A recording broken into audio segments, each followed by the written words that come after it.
4-5 দিন ধরে এটা করছে মাত্র।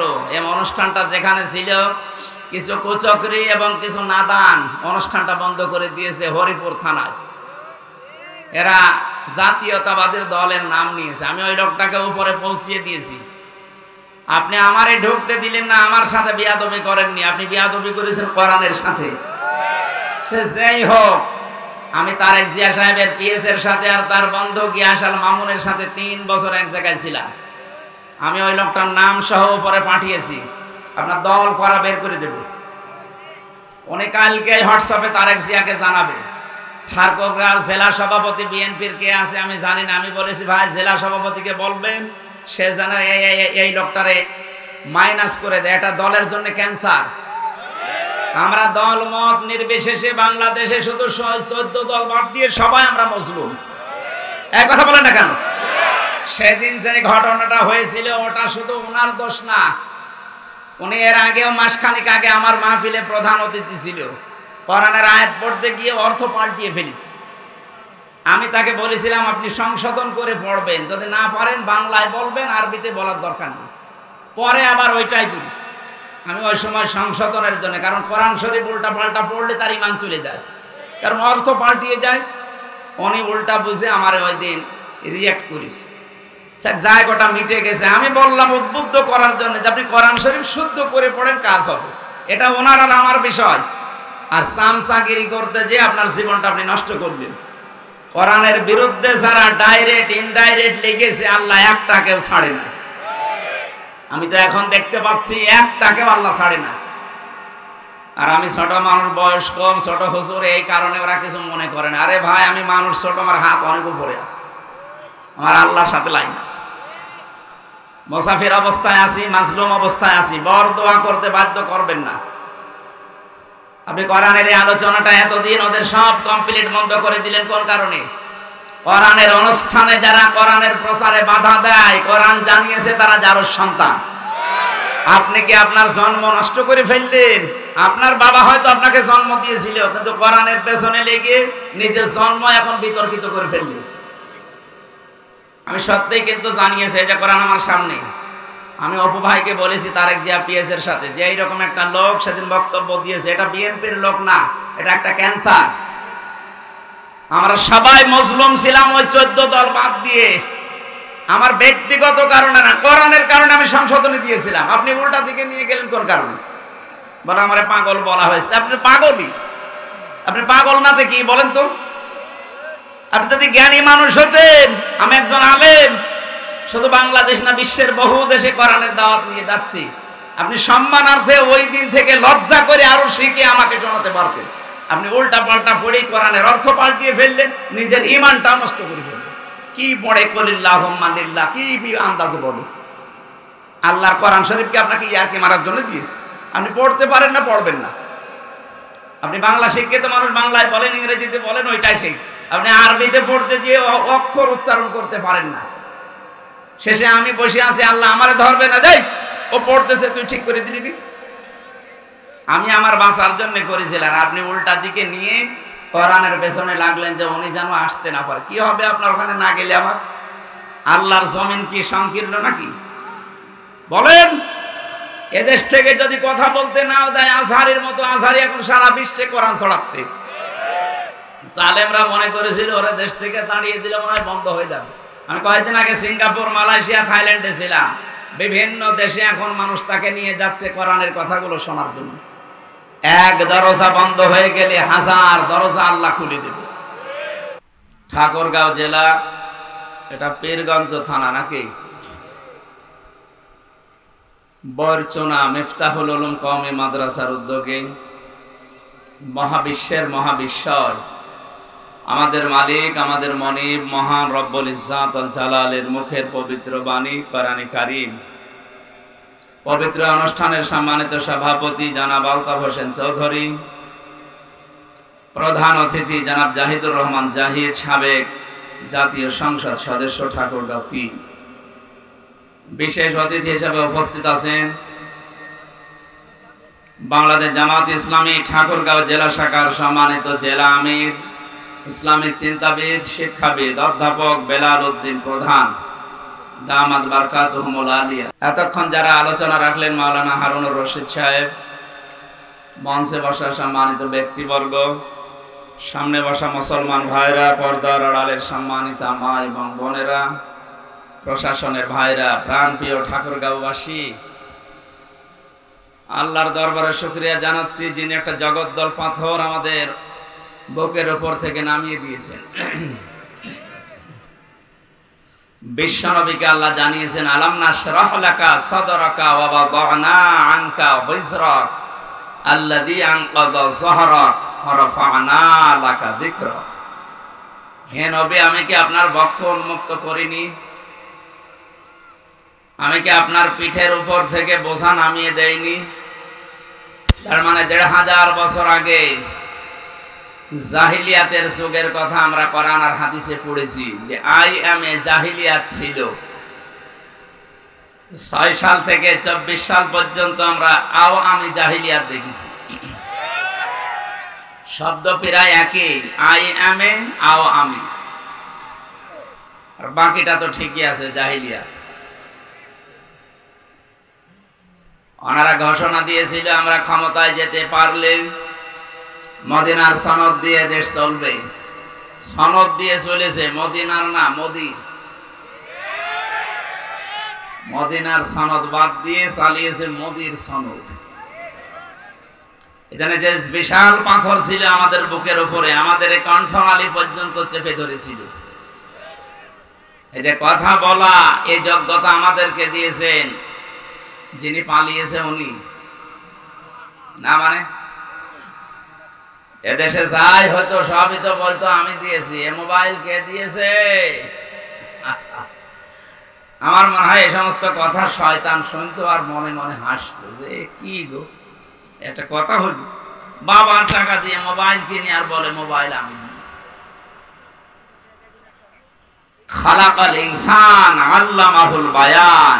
আল্লাহ বলেন মানুষ আমি বানিয়েছি আর মানুষকে কথা বলার শক্তি আমি দিয়েছি। এই কথা বলার শক্তি যারা কেড়ে নিয়েছিল আল্লাহ রাব্বুল আলামিন তাদের এখন সব কিছু কেড়ে নিয়েছে। আন্তর্জাতিক অপরাধ ট্রাইব্যুনাল বানিয়ে বহু মানুষকে বিনা কারণে আপনি দুনিয়া থেকে বিদায় করেছেন। আজকে দেখতে পাচ্ছেন সেই ট্রাইব্যুনালে গণহত্যার দায়ে অন্তত আজকে 13 জন আসামি হাজির করা হয়েছে। আসলটা তো পালিয়ে আছে। ইন্টারপোলের মাধ্যমে শুনলাম নিয়ে আসার চেষ্টা আছে। ডক্টর ইউনূস কালকে ঘোষণা দিয়েছে যেভাবেই হোক আমরা ফিরিয়ে নিয়ে আসবো। এমনি অনেক বলছেন মুরব্বী মানুষ, ও কি করবে মানে বয়স 84 না 94 বছর হলেও জাতে মাতাল, তালে ঠিক আছে। একবার বলেছিল না যে পদ্মা সেতু থেকে শুধু এই একটু চোবাবো, সেই কথা আমার মনে আছে। আমাকে চোবাতে চেয়েছো, আমি কিভাবে চোবাই দেখো। ডোনাল্ড ট্রাম্প আসার কারণে অনেক মানুষ একটু গর্ত থেকে মুখ বের করেছিল যে চলে এসেছি মানে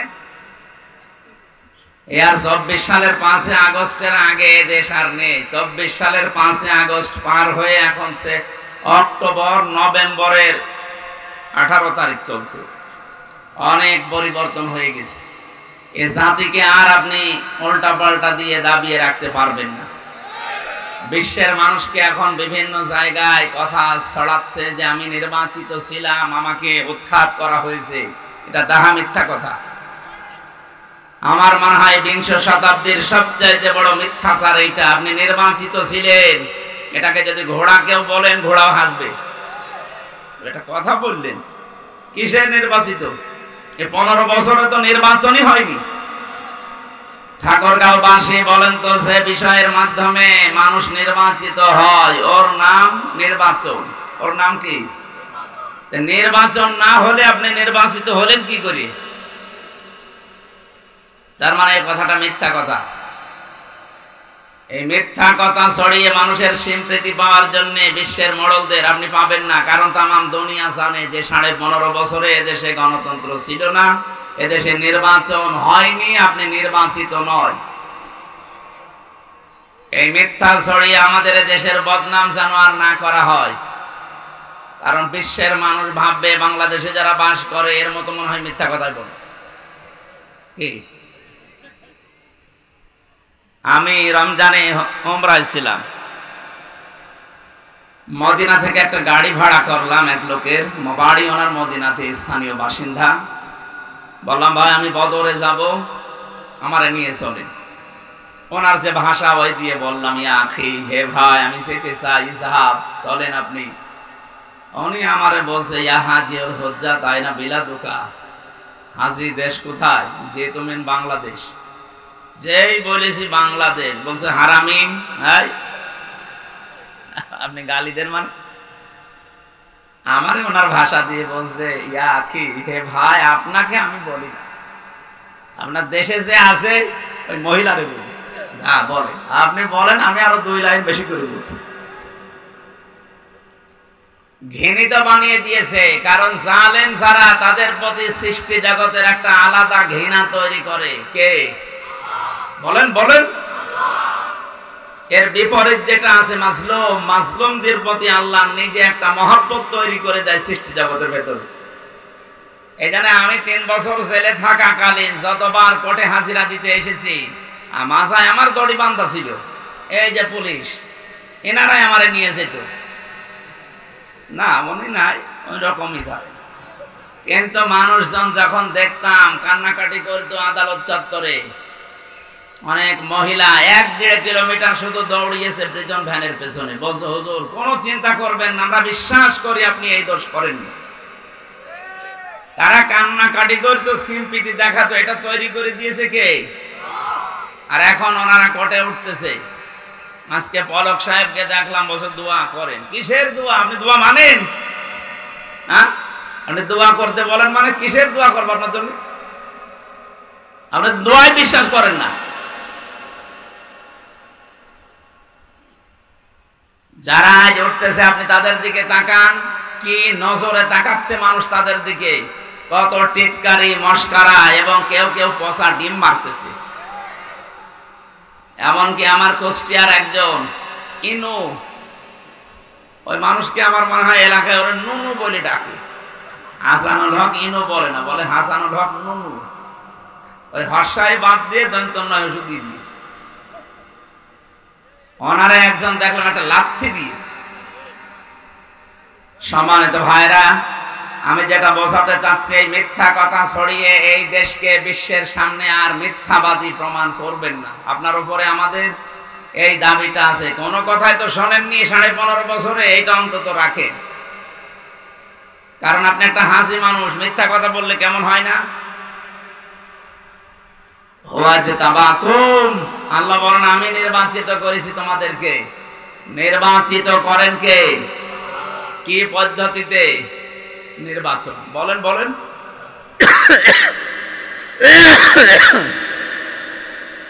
নির্বাচিত করা হয় মানুষদের যেই পদ্ধতিতে, তার নাম নির্বাচন। সেই সিস্টেমটা যেহেতু আপনি বন্ধ করে দিয়েছিলেন, আমরা আবার ওই সিস্টেমে দেশে নিয়ে আসতে চাই। আগামীতে যারা আসবে তারা যেন নির্বাচনের মাধ্যমে নির্বাচিত হয়ে আসে, নাকি দিনের ভোট রাতে করে আসবে। এই জন্যই তো উপদেষ্টাদেরকে আমরা সম্মানজনক সময় দিতে চাচ্ছি, যে আপনি সংস্কার করেন, খুব তাড়াতাড়ি এই জঞ্জালগুলো মুক্ত করে, জায়গাগুলো পরিষ্কার করে, নির্বাচনের মাধ্যমে নির্বাচিত একটা জনপ্রতিনিধির হাতে দেশটা তুলে দিন। তাহলে ওই জালেমদের সব নড়াচড়া বন্ধ হয়ে যাবে। এখনো যেগুলো হচ্ছে, অনেকে এখনো আশায় আছে, না আমার আপা আসতেছে। কিসের আপা? পৃথিবীর ইতিহাস 850 বছর আগে লক্ষণ সেন পালিয়েছিল, আজও ঘুরে আসেনি, কব্বরে চলে গেছে। কথা বলছে না কেন? এই জন্য যারা পালিয়ে যায়, পৃথিবীর ইতিহাস এইটাই বলে, তারা আর কোনোদিন ফিরে আসে না। আসলে জনগণ পিটিয়ে মারবে কুকুরের মতো। কারণ মানুষের ভেতরে আল্লাহ ভয় তৈরি করে দেয়। যারা মানুষের অধিকার নষ্ট করে, যারা রক্তের সম্পর্কগুলো ছিন্ন করে, যারা মানুষের পোশাক আশাক কেড়ে নেয়, যারা দ্বীনের পথে সত্যের সাক্ষ্য দিতে মানুষকে বাধা দেয়, এই মানুষগুলোকে আমার আল্লাহ ভয় ভয় এবং ভয় দিয়ে ঢেকে রাখে। খাদিজাতুল কুবরা রাদিয়াল্লাহু তাআলা আনহা তার স্বামীকে বলেছিলেন, স্বামী আবুল কাসেম, ভয় পাবেন না। কিসের ভয় পান আপনি? ইন্নাকা লা তাসিলুর রাহিমা, আপনি তো রক্তের সম্পর্ক ঠিক রাখেন। আপনি ভয় পান কেন? অথচ বাস্তবে আমরা কি দেখেছি, এদেশে আমরা কেউ তাকে ভাবি বলতাম, কেউ আপা বলতাম, কেউ মা বলে ডাকতাম, একটা সম্পর্ক ছিল। অথচ তিনি পালিয়ে চলে গেলেন ভয়ে, আমাদের সব সম্পর্ক মাঠে মারা গেল। আপনি কথা বোঝেন? অন্তত আমার বাড়ি খুলনা বিভাগে আমরা ভাবি বলে ডাকলে, রংপুর বিভাগের মানুষ তো অন্তত আমরা আপা বলতাম। আপনারা ভাবি বলতেন না? আপনাদের ভাবি না?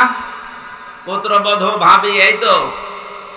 কোথায় গেল সে সম্পর্ক? যাওয়ার আগে বলেও গেল না। এই সমস্ত দেবর, এই যে দেবর বসে আছে, সব দেবর এখন এতিম। ভাবের সাথে মানুষ একটু টাঙ্কি মারে, সেটাও করতে পারলেন না। এই যে রক্তের সম্পর্ক সব নষ্ট করলেন। যারা মানুষের রক্তের সম্পর্ক ঠিক রাখে না, নষ্ট করে দেয় আত্মীয়তার সম্পর্ক, তাদের অন্তরে ভয় লাগিয়ে দেয় কে? এই কারণেই তো পালিয়েছে। এত ভয় কিসের আপনার? 15.5 বছরে যাদের উপর অত্যাচার করেছিলেন, একটা লোক তো ভয় পালিয়ে যায়নি। আপনার কিছু হয়নি, কেবল শুরু, আর আপনি ভয় পালিয়ে গেলেন। মানে তার মানে বোঝা যাচ্ছে এই হাদিস অনুযায়ী আপনি আত্মীয়তার সম্পর্ক ঠিক রাখেননি, সব নষ্ট করে ফেলেছেন। সবচাইতে বড় বিষয়, বাংলাদেশ থেকে বাইরে যারা যায় তারা রেমিটেন্স যোদ্ধা হিসাবে মাসে মাসে তারা এই দেশে টাকা পাঠায়। আপনি 3 মাস চলে গেছেন, একটা টাকাও আমরা পাইনি। পেয়েছি? আমরা টাকা পেয়েছি? কি করছেন আমরা জানি না। যাই করেন আমাদের টাকা লাগবে। বড় লোক জামাই পেয়েছেন, অন্তত জামাইয়ের কাছ থেকে যেভাবেই হোক পকেট মেরি হলেও টাকা পাঠান। আমরা ঋণী হয়ে গেছি। এই দেশে এখন এমন ঋণের বোঝা। 2 নাম্বার শব্দ ছিল তাহমিলুল কাল্লা। হে নবী, আপনি তো ঋণের বোঝা বহন করেন, মানুষের কষ্টের বোঝা বহন করেন, দুঃখের বোঝা বহন করেন। আপনি ভয় পান কেন? পৃথিবীতে যারা মানুষের বোঝা বহন করে দেয়, সে কষ্টের হোক, ঋণের হোক, দুঃখের হোক, তাদের ভেতর থেকে আল্লাহ ভয় দূর করে দেয়। আর এমন ঋণ দিয়ে গেল, এমন কষ্টের বোঝা এ দেশের মানুষকে দিয়ে গেছে। 3732 জন মানুষ মারা গেছে, 2780 জন মানুষ হাসপাতালে কাতরাচ্ছে, 20,000-এর উপরে বিভিন্ন রকমের অঙ্গহানি হয়েছে।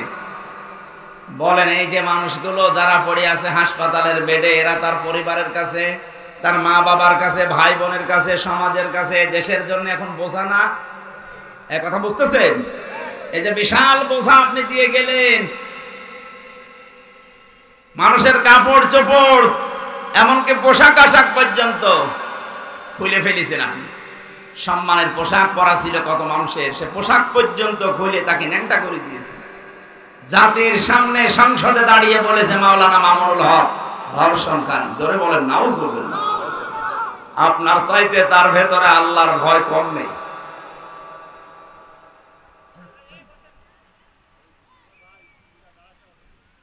অতঈনু আলা নাওয়াইবিল হক, আপনি সাহায্য করবেন হককে প্রতিষ্ঠার জন্য, করেননি। হক আরো যেন বিদায় হয় সেই ব্যবস্থা করে ফেলেছিলেন। এই জন্যই যত রকমের ভয় আল্লাহ মানুষের উপরে চাপিয়ে দিয়েছে। তাহলে হাদিস থেকে আমরা বুঝলাম, যারা মানুষের আত্মীয়তার সম্পর্ক ঠিক রাখে না, রক্তের সম্পর্ক যারা ঠিক রাখে না, এ বাংলাদেশে এরকম মানুষ নেই? বলেন বলেন। এখানেও কত মানুষ বসে আছে যারা নামাজ পড়ে 5 ওয়াক্তের জায়গায় 6 ওয়াক্ত তাহাজ্জুদ মিলে, রোজা রাখে, হজ করে এসেছে, দান সাদগাও করে, কিন্তু আপন ভাইয়ের সাথে কথা বলে না। এরকম মানুষ যদি থাকেন হাত তোলেন তো। ও, এই এলাকা তো সব ভালো মানুষ বাস করে, আমি জানতাম না। ঠিক আছে ভাই, আমার ভুল হয়ে গেছে, আমি সরি। যদি কেউ থাকেন এরকম দুনিয়ার কোন স্বার্থ নিয়ে মারামারি করে ভাইয়ের সাথে সম্পর্ক নষ্ট করে ফেলেছে, বোনের জমি দেওয়া লাগবে বলে বোনের সাথে কথা বলে না, কথা বলে না কেন? আপনি কিসের ফুল?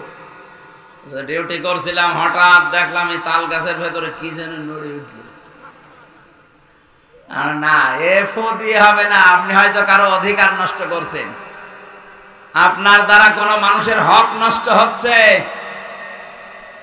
আপনার দ্বারা যে সম্পর্কগুলো ছিল, হয় আপনার বড় বিষয় দেখেছেন, অথচ দেখতে মনে হয় আকাশ থেকে কেবল জিবরাইলের ভাই পালিয়ে এসেছে, অথচ নিজের আপন বোনের বাড়ি যায় না। এক কথা বলছে না? আরে সম্পর্কগুলো নষ্ট করার পেছনে ভূমিকা পালন করে ওর বউ। কি বলেন? ওর বউকে পানি পোড়া খাওয়ায় ওর বউর মা আর ওর বড় বোন। ওখান থেকে শুধু ঔষধ দেয়। আর কতদিন একা একা থাকবে এইভাবে? আলাদা হয়ে যা। তোর ননদ দেবরে সব শেষ করে ফেললো, আলাদা হয়ে যা, আরামে খেতে পারবি। এরকম ক্রমন্তনা দেওয়ার মতো মানুষ দেশে নেই। হাজারো বউ এই মন ছোট হওয়ার কারণে আজ হাজারো পুরুষ মানুষ মা বাবাকে আলাদা করে দিচ্ছে, অথবা শেষ পর্যন্ত বৃদ্ধাশ্রমে রেখে আসছে। এই যে পাশের জেলা নীলফামারী, এখানে কিশোরগঞ্জে সেদিন গিয়েছিলাম বৃদ্ধাশ্রম দেখার জন্য। দেখি এই পাশে 20 জন, এই পাশে 20 জন নারী আর পুরুষ, মা আর বাবা বসে আছে। ওদের চোখের দিকে তাকালেই মনে হচ্ছে ওরা সন্তানের জন্য বরদোয়া করছে, অথচ ওদেরও আমার মতো ছেলে মেয়ে আছে। না, ঠিক করছেন না আপনি। সম্মানিত মা বোন যারা এসেছেন পুত্রবধূ হয়ে, আজ যা করছেন 20 বছর পরে ওইটাই আপনাকে ফেরত দেওয়া হবে। বলেন?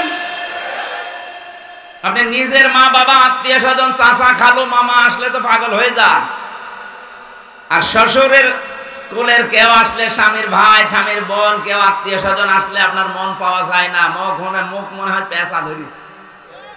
এরকম ছোট মনের বউ দেশে নেই।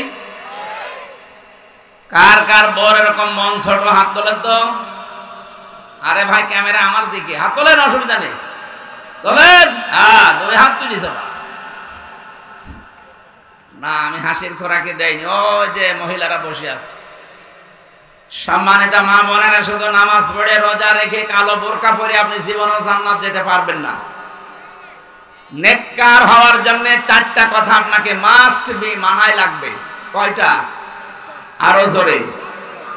1 নম্বরে, ইদা নাজারা ইলাইহা সাররাতুহু, তিরমিজি শরীফের হাদিস। নবীজি বলেন, যখন তোমার স্বামী তোমার দিকে তাকাবে বাইরে থেকে এসে, যে কোনো ভাবে স্বামীকে আনন্দ দেবে, এইরকম মহিলা আজ দেশে নেই। এই জন্য অধিকাংশ স্বামী আমরা এখন পরকীয়া প্রেম করি। ওই দেখেন, বলছে ঠিক। এই এলাকায় তো সব চলছে মনে হচ্ছে, শরীর চলে না। সম্মানিত মা বোনেরা, আমি আপনাদেরকে ভালোবাসি, এই জন্য আপনারা যেই যেই জায়গায় ভুল করছেন ওইগুলো ধরিয়ে দিচ্ছি। আজ হাজারো স্বামী পরকীয়া প্রেমে লিপ্ত, খালি আপনার এই রেসপন্স পায় না। এই কারণে আপনি মন থেকে বলেন তো, যার পেছনে আপনি ঘোরেন ওর ভেতরে যা আছে আপনার বর ভেতরে তাই নেই, নাকি ওর ভেতরে জিনিসপত্র বেশি আছে? কোন কারণে আপনি ওখানে যান? এই কারণে স্ত্রীর কাছ থেকে আদর, ভালোবাসা, রেসপন্স পাওয়া যায় না। কথা বলেন না কেন? আমি আশা করছি মায়েরা উদার হবেন। 2 নম্বরে, ওয়াইদা গাবা আনহা হাফিজাতুহু, স্বামী যখন বাইরে থাকবে, সে শহর হোক আর গ্রাম হোক, স্বামী যখন বাড়ি থেকে বাইরে চলে যাবে কর্মজীবনের জন্য, নেককার স্ত্রীর গুণাবলী হচ্ছে নিজের স্বামীর সম্পদ, সন্তান, নিজের ইজ্জত, আবরু, সম্ভ্রম, এগুলো নিজে যেন হেফাজত করে রাখে। ফাতেমা জোহরা রাদিয়াল্লাহু তাআলা আনহার আগে একজন কাঠুরিয়ার স্ত্রী জান্নাতে যাবে। হযরতে ফাতেমা যে উঠের উপরে চড়ে জান্নাতে যাবে, ওই উঠের দড়ি ধরে নিয়ে যাবে আগে, কারণ উঠ তো একা একা চলে না, দড়ি ধরে নিয়ে যাওয়া লাগে। ফাতেমা তো বসে আছে উঠের পিঠের উপরে, দড়ি ধরে যে মহিলা জান্নাতে সর্বপ্রথম প্রবেশ করবে তার নাম জামিলা। এই মেয়েটার জীবনে আমি কয়েকটা কাজ পেয়েছি। তার 1 নম্বরে, সে তার স্বামীর হুকুম ছাড়া নিজের মায়েরে কোনোদিন যায়নি। সুবহানাল্লাহ বলতে পারেন না? এরকম মহিলা তো এখন ঘরে ঘরে নেই। স্বামী বাইরে যেতে দেরি, মনে হচ্ছে দিন পেয়েছে। কত রকমের উল্টা পাল্টা কথা চালাচ্ছে মোবাইলে, বিভিন্ন লাইনে। কত মানুষকে বাড়িতে নিয়ে এসে প্রেম নিবেদন করছে, বলেন নাউজুবিল্লাহ। দেবর সম্পর্কে গ্রাম অঞ্চলে এই আমলটা নেই। দেবর সম্পর্কে খুব হুঁশিয়ার থাকা লাগবে।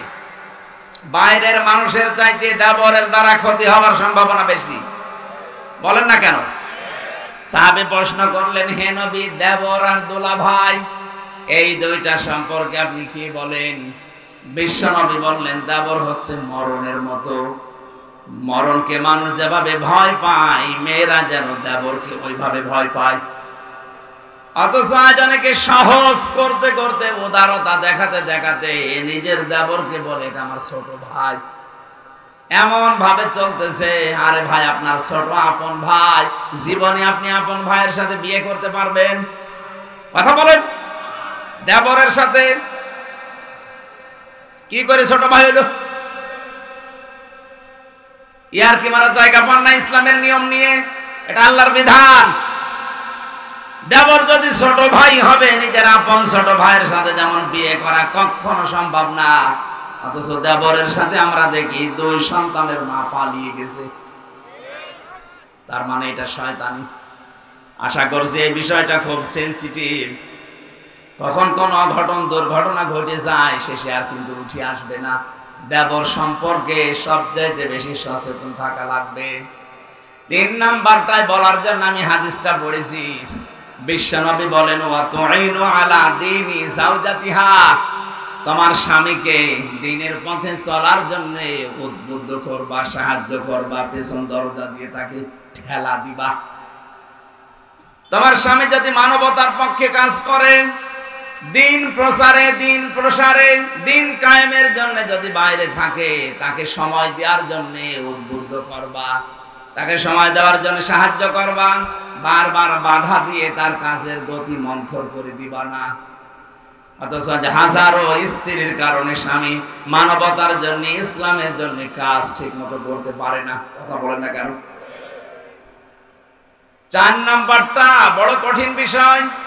আল্লাহর নবী জানিয়েছেন, এই পৃথিবীতে স্বামী যেটা পছন্দ করে ওটা যদি জায়েজ হয়, নেককার স্ত্রী হলে মাস্ট বি, জীবন চলে গেলে ওটা পছন্দ করা লাগবে।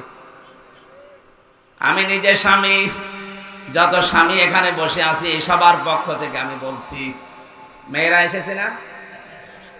সম্মানিত মা বোনেরা, আপনাদেরকে বলছি, আমি নিজে স্বামী হিসাবে সব স্বামীর পক্ষ থেকে, আমি নিজে সহ যত স্বামী আমরা এখানে বসে আছি, প্রতিটি স্বামী মন থেকে চাই বিয়ের পরে যেন আমার মা বাবা আমার সাথে থাকে। আমি খেয়ে থাকি না খেয়ে থাকি, আমার সাথে থাকবে। কথা বলে ঠিক কিনা? 100 জনের 95টা পরিবারে আজ বউরা এটা চায় না। নাকি বেশি বলে ফেললাম? আমার কুষ্টিয়ার এক চেয়ারম্যান সাবেক, উনি খুলনায় গেছে কাজকর্ম করার পরে, রাত 10:30টায় গেছে ছেলের বাড়িতে। কলিং বেল টিপ দেওয়ার পরে ছেলে এসেছে, ডাক দিয়ে বলে, আব্বা তুমি এত রাতে? বলে, কাছে এসেছিলাম, যেতে পারি নাই, চলে আসলাম। ঠিক আছে। বাড়ির ভেতরে নিয়ে স্ত্রীকে বলছে, কই আমার বাবা এসেছে, রান্না করো। স্ত্রী বলছে, না, আমি সেই সন্ধ্যা থেকে পর্যন্ত সিরিয়াল দেখলাম, আমি ক্লান্ত, তোমার বাবা তুমি রান্না করে খাওয়াও। মুখে মুখে 2-1 কথায় তর্কাতর্কি যেই করেছে, বাবা কিন্তু সব শুনে ফেলেছে। বাবা ওপার থেকে ডাক দিয়ে বলছে, আব্দুল্লাহ আমার খাওয়া লাগবে না, তোরা ঘুমিয়ে পড়, আমি খেয়ে এসেছি। ছেলের বাড়ি থেকে খেয়ে যায়। ওই অবস্থায় শুয়ে আছে, পেটে ক্ষুধা, ঘুম আসতেছে না। চিন্তা করছে হোটেল থেকে খাবার নিয়ে এসে খাবার দিয়ে খেতে দেবো কিনা। কিন্তু এখন যদি নিয়ে আসে তাহলে খারাপ ধারণা করবে।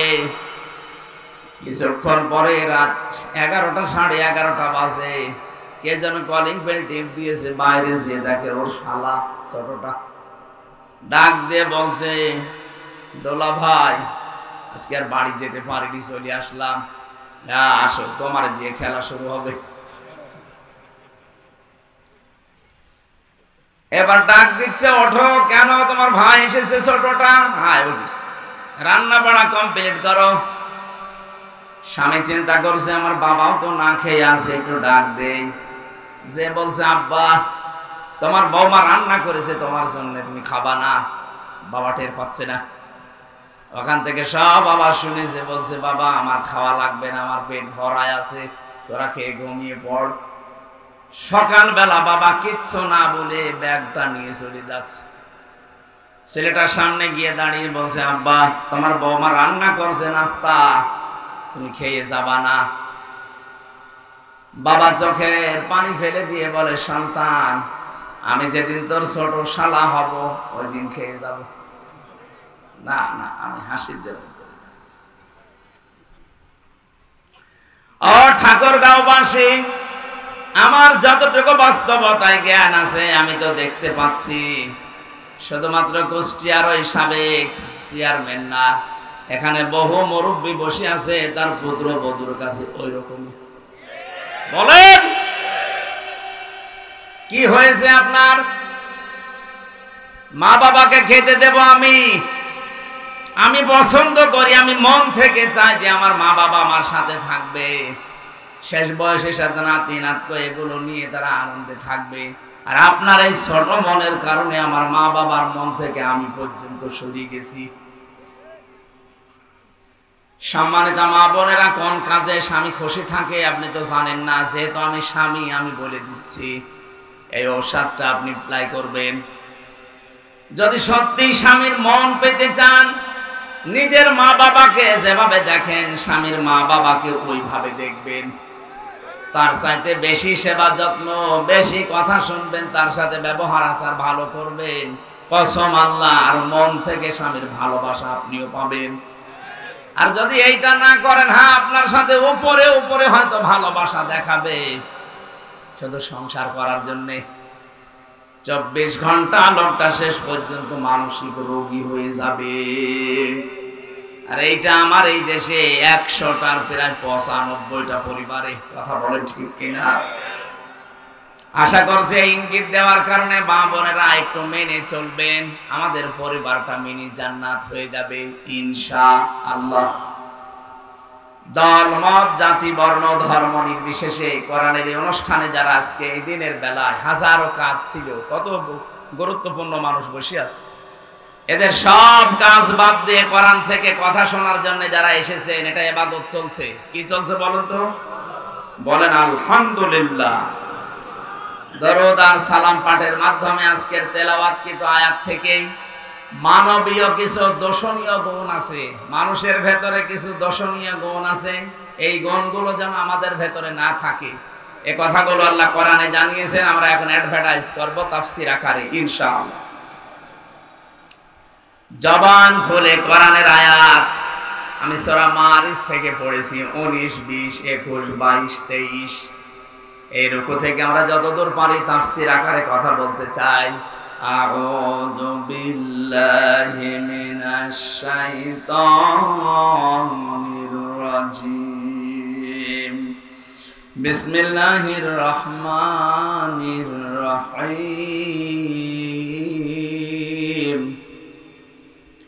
ইন্নাল ইনসানা খুলিকা হালুআ। আল্লাহ পাক বলেন, অবশ্যই আমি মানুষকে অস্থির করে বানিয়েছি।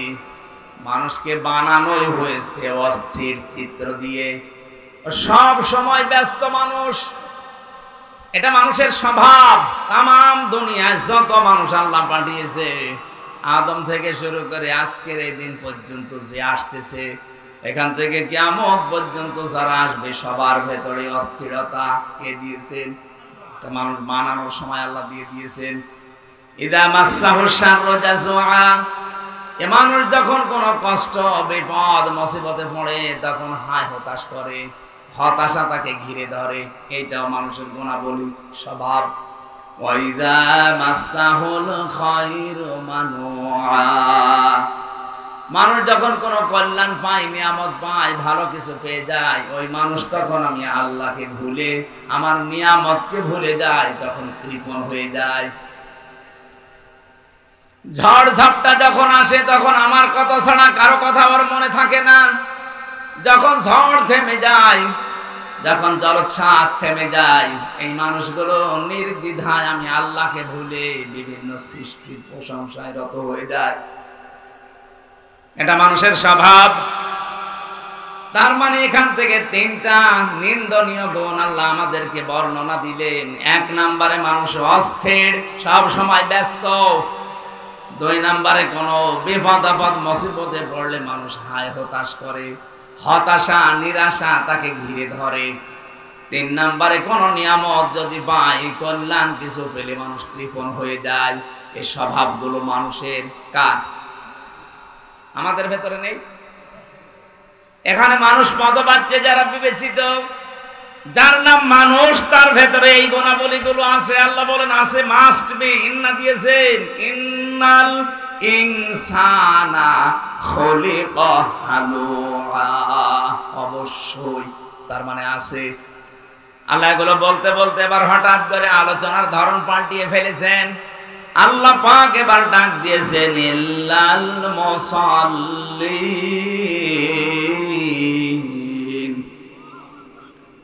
দুনিয়ার মানুষেরা এই গুণগুলো দুনিয়ায় সবার ভেতরে আছে, কিন্তু মুসল্লি যারা, তাদের ভেতরে এই গুণ নেই। কাদের ভেতরে? প্রশ্ন আসতে পারে, আমরা কি মুসল্লি না? আমরা নামাজ পড়ি না? হ্যাঁ, নামাজ পড়ি। এখন নামাজ যারা পড়েন তারা যেহেতু মুসল্লি, কোন নামাজি আল্লাহ এর পরে বর্ণনা দিচ্ছেন, আল্লাযীনা হুম আলা সালাতিহিম দাইমুন। ওই মুসল্লির ভেতরে এই গুণগুলো থাকবে না, যে মুসল্লি নিয়মিত সদা নামাজ পড়ে। আমরা বাংলাদেশের সাথে দেখবেন যে মানুষগুলো সত্যিই নিয়মিত নামাজে মুসল্লি, আর নামাজের পরে 12টা শিক্ষা আল্লাহর পরবর্তীতে দিতে চেয়েছেন। এই মানুষগুলো যদি এই শিক্ষাগুলো দুনিয়ায় অর্জন করতে পারে, অবশ্যই আমার আল্লাহ তাকে এই নিন্দনীয় এই গুণগুলো থেকে বাঁচিয়ে রাখবেন। জোরে বলেন সুবহানাল্লাহ। এটা আল্লাহর রহমত তার উপরে। আপনি এবার মিলান তো আপনার ভেতরে এগুলো আছে কিনা। আপনি তো নামাজ পড়েন দেখি, আপনি নামাজ পড়েন 5 ওয়াক্তের জায়গায় 6 ওয়াক্ত তাহাজ্জুদ পড়েন, আপনি নফল নামাজ পড়েন, সুন্নাত পড়েন, ওয়াজিব পড়েন। এবার দেখেন আপনার ভেতরে গুণ আছে। আপনি অস্থির সব সময় ব্যস্ত নাকি আপনি? 2 নম্বরে আপনাকে বিপদ আপদ আসলে, মুসিবত আসলে আপনি হায় হতাশ করেন, আপনি অস্থির হয়ে পড়েন, আপনি হতাশা, আর মনে হয় এ সূর্য উঠবে না, এরকম করেন নাকি? আমি মুসল্লি দেখেছি আমার জীবনে, আমিরে জামাত ডাক্তার শফিকুর রহমানকে। তিনিও মুসল্লি, আমিও মুসল্লি। মাওলানা মামুনুল হক আমার সাথে ছিল জেলখানায়, তিনিও মুসল্লি। মানুষ হিসাবে আমরা দুইজন এক জায়গায় ছিলাম, উনি ছিলেন 4 তলায়, আমরা ছিলাম 2 তলায়।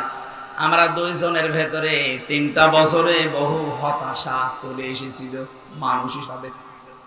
ওই লোকটাও তো মুসল্লি, তো আমাদের মতো নামাজ পড়ে, কিন্তু আল্লাহ মুসল্লির যে গুণাবলী দিচ্ছে, যারা মুসল্লি এই মানুষগুলোকে হতাশা ঘিরে ধরতে পারে না, তারা অস্থির চিত্ত হয় না, তারা নিয়ামত পেলে কৃপণ হয়ে যায় না। এত বড় বড় বিপদ তার মাথার উপরে গেছে, কোনদিন আমি তাকে অস্থির দেখিনি। সব সময় শান্ত নির্মল চিত্ত নিয়ে চলাফেরা করে। থোড়াই কি আর কিছু মনেই করছে না, ছেলে সেল খাটতেছে, বউ অসুস্থ হয়ে পড়ে আছে, দলীয় নেতা কর্মীগুলো পালিয়ে পালিয়ে বেড়াচ্ছে, 1 দিন 2 দিন না, 15 বছর। হতাশা তো ঘিরে ধরা দরকার তাকে, অথচ তার মুসল্লি হওয়া এমন পর্যায়ে পৌঁছিয়েছে, কোনো হতাশা চেহারার ভেতরে নেই। মনে হচ্ছে আমার চাইতেও বেশি স্বাভাবিক। আমাকে আরো মাঝে মাঝে আরো টিপস দিতেও, কিসের হতাশা কাজ করে? মুসল্লিদের ভেতরে তো হতাশা আসার কথা না।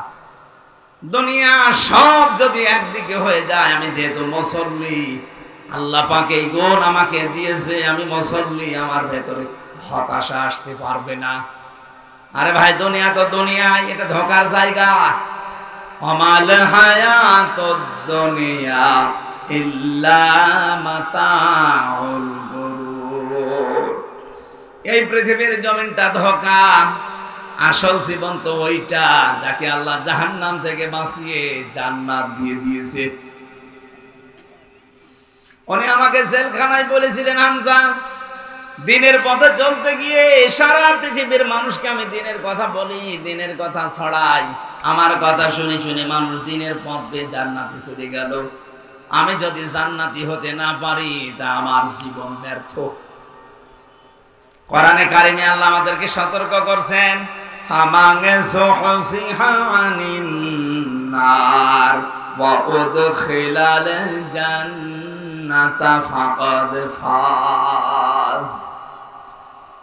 মানুষের জীবন তো সফল ওই লোকটা যাকে আল্লাহ জাহান্নামের কাজগুলো আস্তে আস্তে ছেড়ে দেওয়ার তৌফিক দেয় আর জান্নাতের কাজগুলো আস্তে আস্তে করার তৌফিক দান করে। আপনার জীবন সফল হবে তখন যখন আপনি বেশি দিন ক্ষমতায় থাকতে পারবেন। হ্যাঁ, কথা জবাব দেন না কেন? আপনার জীবন সফল তখন যখন পুরো ঠাকুরগাঁও আপনার নামে লিখে দেওয়া হবে। বলেন, আপনার জীবন সফল তখন যখন 2000 বছর আপনি হায়াত পেয়েছেন। না, বিশ্ব নবীর মতো এত বড় মহান মানব তিনি বেশি দিন দুনিয়ায় বাঁচেননি, মাত্র কয়েকদিন বেঁচে ছিলেন দুনিয়ায় 63 বছর। অথচ 63 বছরের ভেতরে তিনি এমন এমন কাজে আঞ্জাম দিয়েছে, শুধু 63 বছর না, কিয়ামত পর্যন্ত তার জীবন আলোচনা চলবে, কুল কিনারা শেষ হবে না। আর আমাদের এক একজনের বয়স 74 বছর, কারো 76 বছর, কারো 84 বছর, কারো 99 বছর। মরে যাওয়ার সঙ্গে সঙ্গে মানুষ লানত দেয়। এমন জীবন আপনি কেন গঠন করেন? ফামা বাকাত আলাইহিমুস সামাউ ওয়াল আরদু ওয়া মা কানু মুনজারিন। আল্লাহ পাক বলেন, এমন মানুষ দুনিয়া থেকে বিদায় নেয়, ওর জন্য আকাশেও কেউ কাঁদে না, জমিনেও কেউ আফসোস করে না, ওকে সময়ও দেওয়া হয় না। এই যে অমাকানু মুনজারিন, ওর জীবনে একটু সময় পাবে, সে সময়ও সে পায় না। আমি কিছু মানুষের জীবনী আয়াতের সাথে সূরা দোকানের 29 নম্বর আয়াত মিলিয়েছি। এমন এমন মানুষ বিদায় নিয়ে চলে যাচ্ছে। কয়েকদিন আগে যে অগ্নিকন্যা চলে গেল, আপনি বাংলাদেশে একটা মানুষকে দেখান যে মন থেকে তার জন্য কেঁদেছে, দেখান।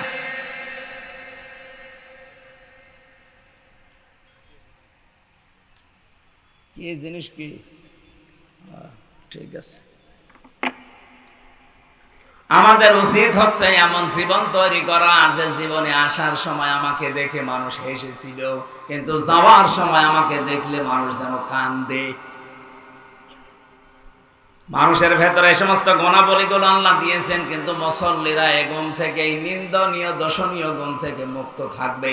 তার মানে আমরা এখনো মুক্ত হতে পারিনি, আমরা কাঙ্ক্ষিত মানের মুসল্লি না, আমরা আন্দাজে নামাজ পড়ছি। আজকে থেকে সিদ্ধান্ত নেন, আপনার নামাজ এমন কায়দা শুরু হবে। হ্যাঁ, কয়েকটা পদ্ধতি আছে, আপনি এখন থেকে মাঝে মাঝে একটু লম্বা সেজদা দেবেন।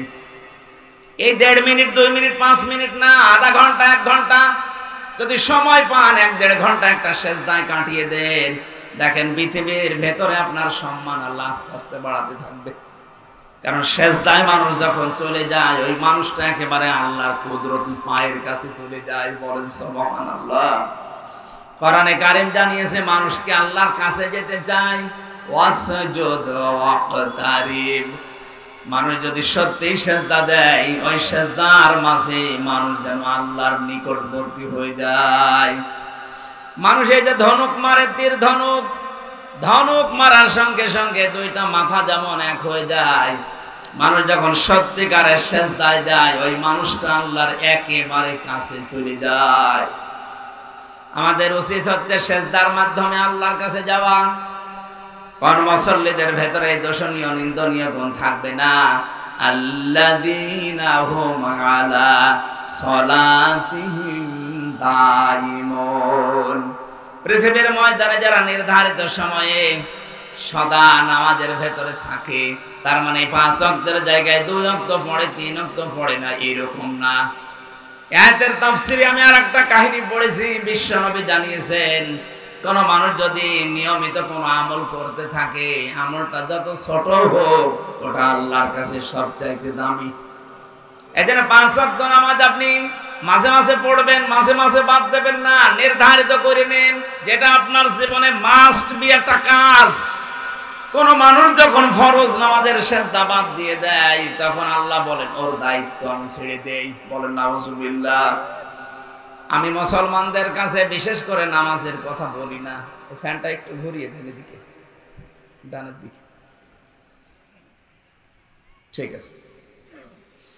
কেন? কারণ মুসলমান দাবি করে যদিও নামাজ না পড়ে তো কিসের মুসলমান বলেন? মান তারাকা সালাতান মুতাআম্মিদান ফাকাদ কাফারা।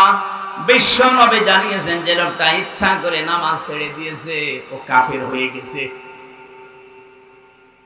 এজন্য আমরা মুসলিম, আমরা যদি এখন কাফেরদের মতো নামাজের ওয়াজ করা লাগে তাহলে আমরা কি কাফের না মুসলমান? সুতরাং আমরা যেন মুসলমান দাবি যারা করি নামাজটা বাদ না দেয়।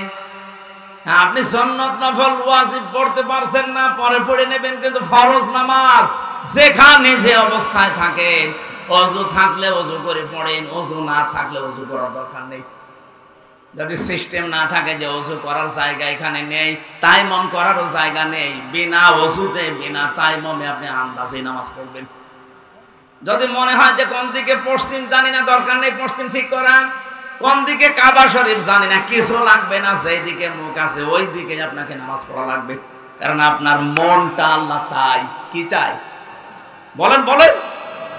আজকে থেকে সিদ্ধান্ত নিয়ে বাড়ি যাবেন যে আমি মুসল্লি হতে চাই। জীবন একেবারে চলে যাক। হযরত ওমরের উপরে আল্লাহ এমনি খুশি হয়ে আয়াত নাযিল করেছেন কোরআনে, এমনি না। উনি যখন মারা যাচ্ছিলেন এই যে চাকু মেরেছিল, ওনাকে ছুরি মেরেছিল, নাড়ি ভড়ি বের হয়ে গেছে। এরপরও যখন জ্ঞান ফিরেছে, জ্ঞান ফেরার সঙ্গে সঙ্গে জানিয়েছে সাহাবীরা আমার নেতৃত্বে যে ফজরের নামাজ হচ্ছিল এক রাকাত হয়েছিল, বাকি এক রাকাত নামাজের খবর কি? সুবহানাল্লাহ বলতে পারেন না? জীবন মরণ নিয়ে যেখানে টানাটানি সেখানেও নামাজ বাদ দেননি।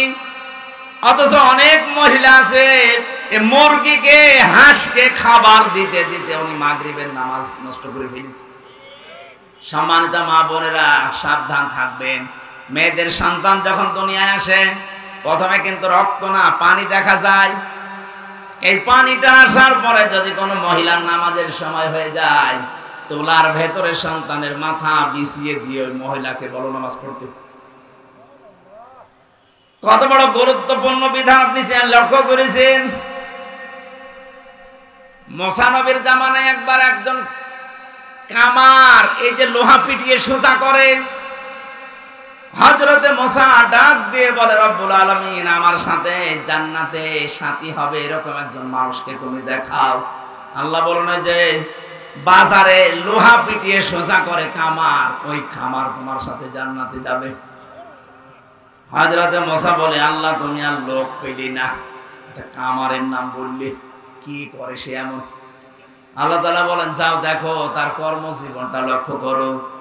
বাজারে গেলেন, দেখলেন একেবারে এক কোনায় এই ঠাকুরগাঁও হরিপুরের বাজারে বা পীরগঞ্জের বাজারের একেবারে এক কোনাতে হাপড় টানছে, সে লোহা সোজা করছে, মগর তোলে লোহার উপরে মারে।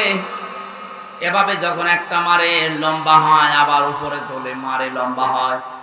আমাদের জামানায় যেমন আজান হলে জানেন আমাদের সময় হয়ে গেছে, মুসা নবীর জামানায় এক ওয়াক্ত নামাজ ফরজ ছিল। হয়তো নামাজের সিস্টেম ওই জামানায় একটা ছিল। যখনই নামাজের সময় হয়ে গেছে সঙ্গে সঙ্গে এই মগরটা লোহার উপরে না পিটিয়ে পেছন দিক থেকে ফেলে দিয়ে নামাজে দাঁড়িয়েছে। হযরতে মুসা বলে রব্বুল আলামিন আমি বুঝতে পেরেছি তুমি কেন সুসংবাদ দিয়েছো। এ লোকটা মগর দিয়ে লোহা পিটিয়ে তারপরে নামাজে যেতে পারতো, পেছন দিক দিয়ে ফেলে দিয়ে ও নামাজে দাঁড়িয়েছে। তোমার বিধান যে এত গুরুত্ব দিতে পারে তাকে তুমি সুসংবাদ না দিয়ে পারো না। আমাদের জীবনে কিন্তু এখন আমরা কিছু পাইনি। সাবধান, মুসল্লি হওয়া লাগবে, নয়তো এই দর্শনীয় নিন্দনীয় গুণ থেকে মুক্ত হওয়া সম্ভব না। শুধু সুন্দর পোশাক পরলে, শরীরকে পবিত্র পরিষ্কার পরিচ্ছন্ন রাখলে আপনি মুসল্লি হতে পারবেন না। মুসল্লি হওয়া লাগবে আপনাকে নিয়মিত। আজ কত কিছু আমরা চেহারার ভেতরে মাখতে থাকি, চেহারা যেন ঠিক থাকে। এই পৃথিবীতে নারী পুরুষের জন্য সবচাইতে উত্তম মেডিসিন হচ্ছে অজুর পানি। যার শরীরে অজুর পানি লাগে না, কিয়ামতে ওই অঙ্গগুলো কালো কৃষ্ণ হয়ে যাবে। যাদের শরীরের ভেতরে অজুর পানিগুলো এই জায়গাগুলো চমক দিতে থাকবে। এখানে অজু করার সময় যতদূর পারেন এই হাতটা ধুয়ে নেবেন। হযরতে আবু হুরায়রা হাদিসটা শোনার পরে তিনি বলেছিলেন, আমি বগল পর্যন্ত ধুয়ে ফেলতাম।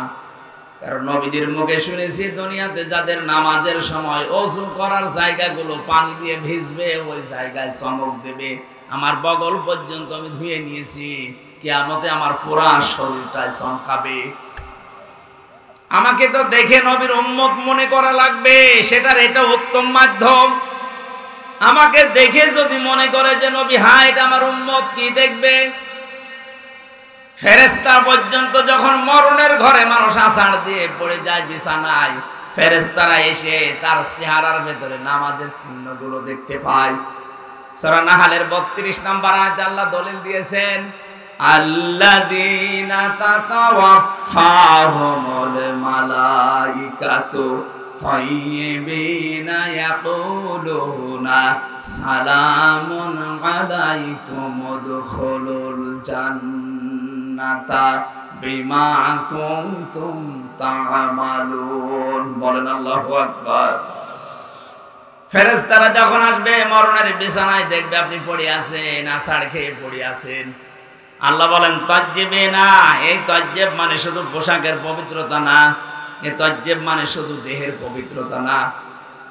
পোশাক আর দেহ তো পবিত্র করবেন, আপনার চিন্তা চেতনা আকীদা, আপনার কর্মজীবন প্র্যাকটিক্যাল লাইফ, আপনার অর্থনীতি সমাজনীতি পরিবার নীতি, এগুলো সব থাকে পবিত্র, শিরক কুফর বেদাত থেকে মুক্ত। এরকম একটা পবিত্র জীবন যখন ফেরেশতারা দেখবে, বলবে সালাম, শান্তি বর্ষিত হোক আল্লাহর বান্দা তোমার উপরে, উদখুলুল জান্নাহ, ওই জান্নাতে প্রবেশ করো, বিমা কুনতুম তা'মালুন, যেটা দুনিয়ায় করেছিলে তার প্রতিদান। সুতরাং আমরা মানুষ যেহেতু আজকে থেকে এমন মুসল্লি হওয়ার চেষ্টা চালাবো, এই দোষণীয় নিন্দনীয় গুণ যেন আমার আস্তে আস্তে আল্লাহ দূর করে দেয়। বলেন আমিন।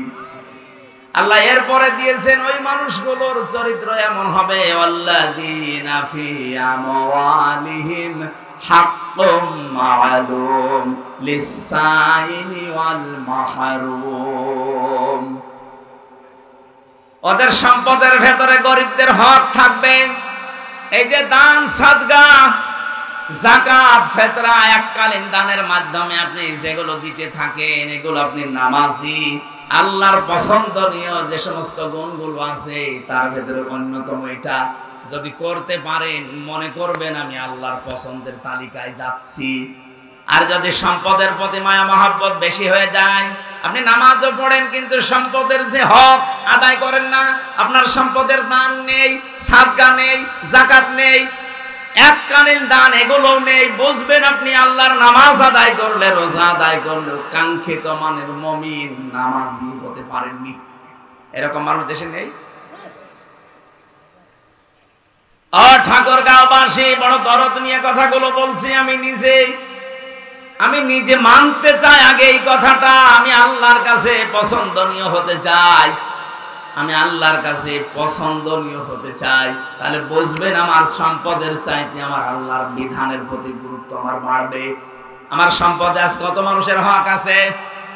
আমার গলার ভেতরে যে 5 মণ 10 মণ 20 মণ ধান আছে, ওই 20 মণ ধান শুধু আমার জন্য না, ওর ভেতরে অনেক পশু পাখির খাবার আছে, অনেক গরিবের খাবার আছে।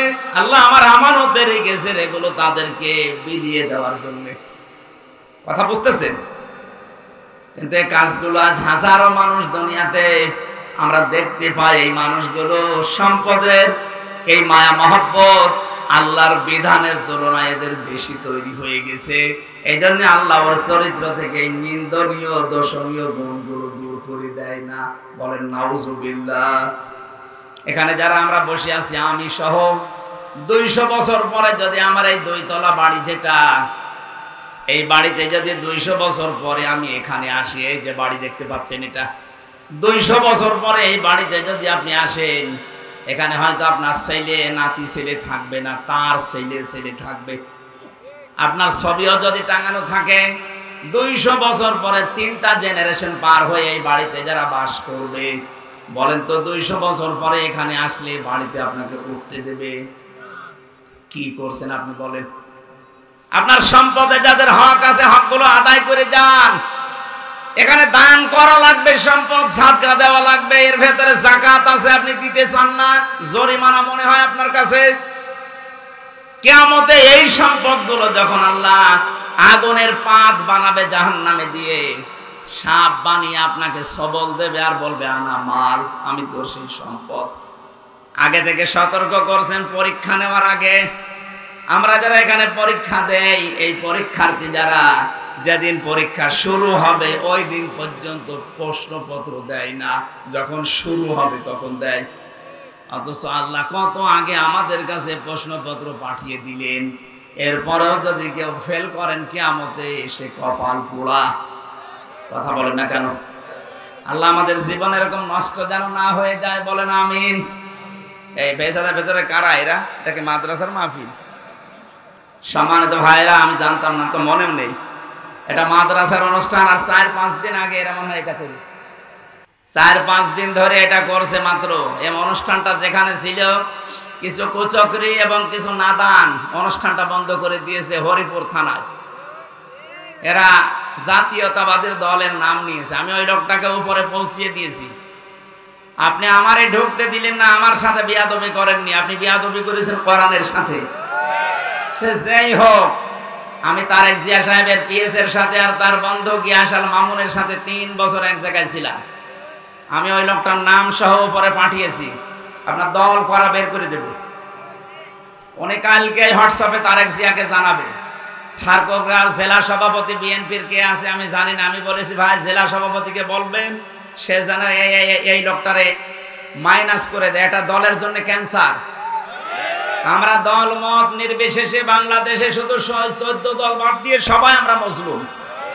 এক কথা বলেন না কেন?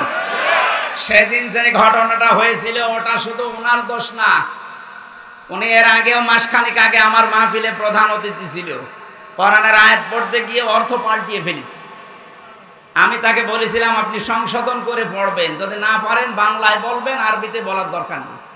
পরে আবার ওইটাই করেছি আমি ওই সময় সংশোধনের জন্য, কারণ কোরআন শরীফ উল্টা পাল্টা পড়লে তার ইমান চলে যায়, কারণ অর্থ পাল্টিয়ে যায়। উনি উল্টা বুঝে আমার ওই দিন রিয়াক্ট করিস, জায়গাটা মিটে গেছে। আমি বললাম উদ্বুদ্ধ করার জন্য যে আপনি কোরআন শরীফ শুদ্ধ করে পড়েন, কাজ হবে। এটা ওনার আর আমার বিষয়। আর চামচাগিরি করতে যে আপনার জীবনটা আপনি নষ্ট করবেন। কোরআনের বিরুদ্ধে যারা ডাইরেক্ট ইনডাইরেক্ট লেগেছে, আল্লাহ একটাকেও ছাড়ে না। আমি তো এখন দেখতে পাচ্ছি একটাকেও আল্লাহ ছাড়ে না। আর আমি ছোট মানুষ, বয়স কম, ছোট হুজুর, এই কারণে ওরা কিছু মনে করে না। আরে ভাই আমি মানুষ ছোট, আমার হাত অনেক উপরে আছে, আমার আল্লাহর সাথে লাইন আছে। মুসাফির অবস্থায় আছি, মাজলুম অবস্থায় আছি, বর দোয়া করতে বাধ্য করবেন না। আপনি কোরআনের এই আলোচনাটা এতদিন ওদের সব কমপ্লিট বন্ধ করে দিলেন কোন কারণে? কোরআনের অনুষ্ঠানে যারা কোরআনের প্রচারে বাধা দেয়, কোরআন জানিয়েছে তারা যারও সন্তান। আপনি কি আপনার জন্ম নষ্ট করে ফেললেন? আপনার বাবা হয়তো আপনাকে জন্ম দিয়েছিল, কিন্তু কোরআনের পেছনে লেগে নিজের জন্ম এখন বিতর্কিত করে ফেললেন। আমি সত্যিই কিন্তু জানিয়েছি যে কোরআন আমার সামনে। আমি অপু ভাইকে বলেছি তারেক জিয়া পিএস এর সাথে, যে এইরকম একটা লোক সেদিন বক্তব্য দিয়েছে, এটা বিএনপির লোক না, এটা একটা ক্যান্সার। আমরা সবাই মজলুম ছিলাম ওই 14 দল বাদ দিয়ে, আমার ব্যক্তিগত কারণে না, কোরআনের কারণে আমি সংশোধনী দিয়েছিলাম। আপনি উল্টা দিকে নিয়ে গেলেন কোন কারণে? বলে আমারে পাগল বলা হয়েছে। আপনি পাগলই, আপনি পাগল না তো কি বলেন তো?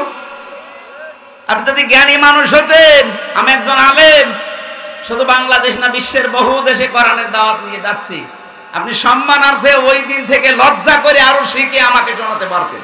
আপনি উল্টা পাল্টা পড়ে কোরআনের অর্থ পাল্টিয়ে ফেললেন, নিজের ঈমানটা নষ্ট করে ফেললেন। কি পড়ে কলিল্লাহুম্মা লিল্লাহ, কি আন্দাজে বলে? আল্লাহর কোরআন শরীফকে আপনাকে ইয়ারকি মারার জন্য দিয়েছে। আপনি পড়তে পারেন না, পড়বেন না। আপনি বাংলা শিক্ষিত মানুষ, বাংলায় বলেন, ইংরেজিতে বলেন, ওইটাই শিখ। আপনি আরবিতে পড়তে গিয়ে অক্ষর উচ্চারণ করতে পারেন না। শেষে আমি বসে আছি, আল্লাহ আমারে ধরবে না, দেখ ও পড়তেছে তুই ঠিক করে দিলি। আমি আমার বাঁচার জন্য করেছিলাম, আর আপনি উল্টা দিকে নিয়ে কোরআনের পেছনে লাগলেন যে উনি যেন আসতে না পারে। কি হবে আপনার ওখানে না গেলে? আমার আল্লাহর জমিন কি সংকীর্ণ নাকি? বলেন, এদেশ থেকে যদি কথা বলতে নাও দেয়, আজহারের মতো আজহারি এখন সারা বিশ্বে কোরআন ছড়াচ্ছে। জালেমরা মনে করেছিল ওরা দেশ থেকে তাড়িয়ে দিলে মনে হয় বন্ধ হয়ে যাবে। আমি কয়েকদিন আগে সিঙ্গাপুর, মালয়েশিয়া, থাইল্যান্ডে ছিলাম। বিভিন্ন দেশে এখন মানুষ তাকে নিয়ে যাচ্ছে কোরআনের কথাগুলো শোনার জন্য। এক দরজা বন্ধ হয়ে গেলে হাজার দরজা আল্লাহ খুলে দেবে। হরিপুর বাংলাদেশে একটা থানা, এরকম 630টা থানা আছে। একটা থানা বন্ধ হলে আরো 629টা থানা বাংলাদেশে বাকি আছে। আর এ দেশও যদি নষ্ট হয়ে যায়, এ দেশের পরিবর্তে এখনো 257টা দেশ আছে পৃথিবীতে। আর সব চাইতে বড় দেশ আছে বাংলাদেশ। এর চাইতে আমেরিকা 59 ডবল। টের পাচ্ছেন? এরকম বাংলাদেশ 59টা চূড়া দিলে যত বড় হয়, এক আমেরিকা একই এত বড়। ওই দেশে যদি আমি এই যে কয়েকদিন আগে ভিসা পেয়ে গেছি, প্রসেসিং চলছে, যদি চলে যায় বলেন তো, আমার যদি 100 বছর হায়াত থাকে, এই দেশের মতো 59টা দেশ সারা জীবন কোরআন প্রচার করলে শেষ করা যাবে? আপনি বাধা দিয়ে নিজের কপালে আগুন লাগালেন। আমি আজ কয়েকদিন পরে দেখা হবে ঢাকাতে, যে আমি সব খুলে বলবো যে এই লোকটা একটা ক্যান্সার, একে যেন দলে রাখা না হয়। এ থাকলে বিএনপির আরো বদনাম হবে। মাদ্রাসার মাহফিলে 4-5 দিনে ওনারা ওইটা বাদ দেওয়ার কারণে কি একটা অ্যাকশন নিয়েছিল। আমার মনে হয় জালেম যারা পালিয়ে গেছে তারা ওই অ্যাকশন নিত না। মনে হচ্ছে যে মস্তানি করার আর জায়গা পাচ্ছে না, আমির হামজাকে নরম পেয়েছ। আমি তো মাজলুম মানুষ, এমনিতে জীবনটা শেষ করে দিয়েছে জালেমরা। আবার আপনি যন্ত্রণা দিলেন। আমার মন থেকে কোনো কথা যেন বের করাতে বাধ্য করবেন না, তাহলে কবুল হয়ে যাবে। আল্লাহ আমাদের বাঁচান, বলে না আমিন। যারা এই মাহফিলের জন্য টাকা পয়সা নিয়ে এসেছেন, আমি আহ্বান জানাচ্ছি। আমার লিখিত বই জেলখানার ভেতরে সৃষ্টি জগৎ নিয়ে লিখেছিলাম, এই বই গাড়িতে আছে, যাওয়ার সময় নিয়ে যাবেন, আপনারা কাজে লাগবে। আর যারা টাকা পয়সা নিয়ে এসেছেন দেওয়ার জন্য, হারুন সাহেব কি করেছে আমি জানি না, আপনারা অবশ্যই যে ড্রাম দেওয়া আছে, ব্যাগ করা আছে, দিয়ে যাবেন। এটা নিয়ত করে 10, 20, 50 টাকা যা পারেন দিয়ে যাবেন। এ মাদ্রাসা এটা নাকি? এটা মাদ্রাসা তো সেরকম উন্নত মনে হচ্ছে না, প্লাস্টার বাকি। 3 তলা পর্যন্ত হয়ে গেছে, ইনশাল্লাহ হয়ে যাবে। আল্লাহর কাজ কোনোদিন বেঁধে থাকে না। আপনার টাকা যদি দিন প্রচারে খরচ না হয়, দিন শিক্ষায় খরচ না হয়, যে টাকা দিয়ে কি করবেন? এ দরবেশ বাবার মতো ডিম খাবেন? দরবেশ ডিম খাচ্ছে। মানব হত্যার দায়ে, গণহত্যার দায়ে এখন ওই লোকদের ফাঁসি হবে। বাংলাদেশের 1 নাম্বার ধনী ছিল, কি হলো? টাকা দিয়ে। এই জন্য বেঁচে থাকতে টাকা খরচ করে যান।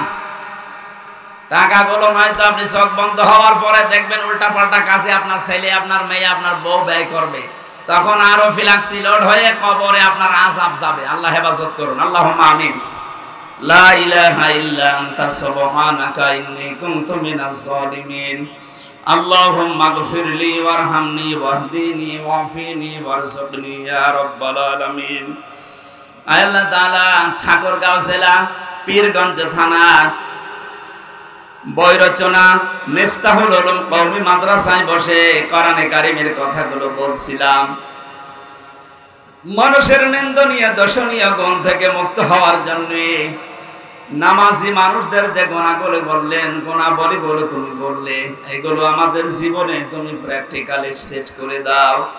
তোমার যে যুবক বান্দা বান্দিগুলো এই 3-4 দিনের ব্যবধানে বিশাল আয়োজন করেছে, যার যার টাকা পয়সা অর্থ সম্পদ এখানে খরচ হয়েছে, আল্লাহ এদের অর্থগুলো কবুল করে নাও রব্বুল আলামিন। কত মানুষ এখানে বসে আছে কোরআনের কথা শোনার জন্য, যে যেই নিয়তে বসে আছে, মেহেরবানি করে আমাদের চাহিদা আশা পূর্ণ করে দাও। মাহফিলের সম্মানিত সভাপতি জনাব আলতাফ হোসেন চৌধুরী কবুল করো। সম্মানিত প্রধান অতিথি জাহিদুর রহমান জাহিদ ভাই, তাকে তুমি মঞ্জুর করো আল্লাহ। আল্লাহ তাআলা আমাদের মাথার মুকুট, আমাদের মাথার তাজ, আমাদের অভিভাবক, এ জেলার সম্মানিত জামাত ইসলামের আমির অধ্যাপক বেলাল উদ্দিন প্রধান, যে দায়িত্ব তার মাথার উপরে তুমি দিয়েছো, সততার সাথে পালন করার তৌফিক দাও। অন্যান্য যারাই আমরা এসেছি, রাজনৈতিক বিভিন্ন দলের লোকজন, আল্লাহ তাআলা সঠিক কথাগুলো মেনে চলার সুযোগ দাও। মা বোনদেরকে তুমি আয়েশার মতো, ফাতিমার মতো বানিয়ে দাও। এ মাহফিল করার জন্য সত্যি যারা শ্রম দিলেও, কষ্ট দিলেও, অর্থ দিল, আল্লাহ একটাও তুমি ফেলে দিও না, কবুল করে নাও।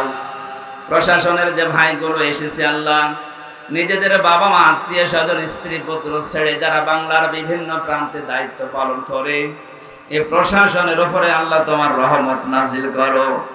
এদের শরীরকে সুস্থ রাখো, এদের এই ডিউটিটা তুমি ইবাদত হিসাবে মঞ্জুর করে নাও। আমার কণ্ঠটা তুমি ভালো বানিয়ে দাও, আমার শরীরটা সুস্থ করে দাও। আগামীতে এই অনুষ্ঠানটা কোরআনের জন্য আরো বড় করে কবুল করে নাও। আল্লাহ তাআলা চর্ম চোখে আমাদের দেখতে বড় স্বাদ জাগে, তোমার কালাম দিয়ে দেশটা চলছে। জীবনে কিছুই যদি তোমার ভালো না লাগে আল্লাহ, এটা দেখার তৌফিক দিও যে ৫৬,০০০ বর্গ মাইল কোরআন দিয়ে চলছে। হাফেজ শাহিনুর রহমান এসেছে, আল্লাহ তাকে কবুল করো। মাওলানা হারুন রশিদ, হোসাইন আহমেদ, মাহফুজ সহ যত আলেম ওলামা বসে আছে, আলেমদেরকে আলেম হিসাবে মঞ্জুর করো। মরণ আসলে তুমি আমাদের জবানে জারি করো লা ইলাহা ইল্লাল্লাহু মুহাম্মাদুর রাসূলুল্লাহ।